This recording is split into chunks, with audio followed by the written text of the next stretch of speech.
ஊழியர் பற்றாக்குறை உள்ளிட்ட 15 கோரிக்கைகளை முன்வைத்து தபால் மற்றும் தொலைத்தொடர்பு உத்தியோகத்தர்கள் சங்கம் நேற்று நள்ளிரவு முதல் 2 நாள் பணி பகிஷ்கரிப்பில் ஈடுபட்டுள்ளனர்.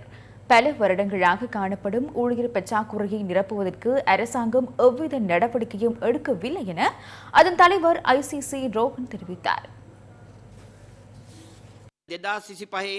5ஆம் மாதம் 28ஆம் தேதி நள்ளிரவு முதல் 30ஆம் தேதி நள்ளிரவு வரை நாடளாவிய ரீதியில் உள்ள தபால் நிலையங்களில் இந்த பணி பகிஷ்கரிப்பு முன்னெடுக்கப்படுகிறது.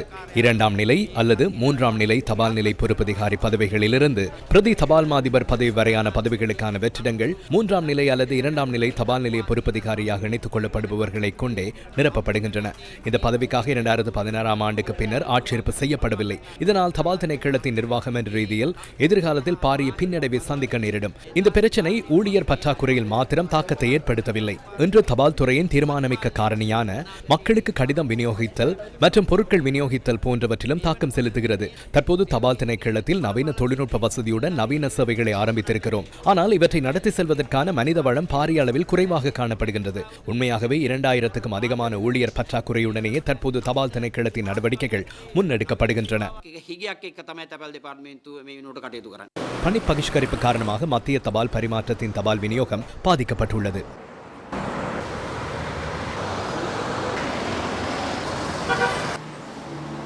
அதிகமான தபால் நிலையங்கள் இன்று மூடப்பட்டிருந்ததையும் காணக்கூடியதாக இருந்தது.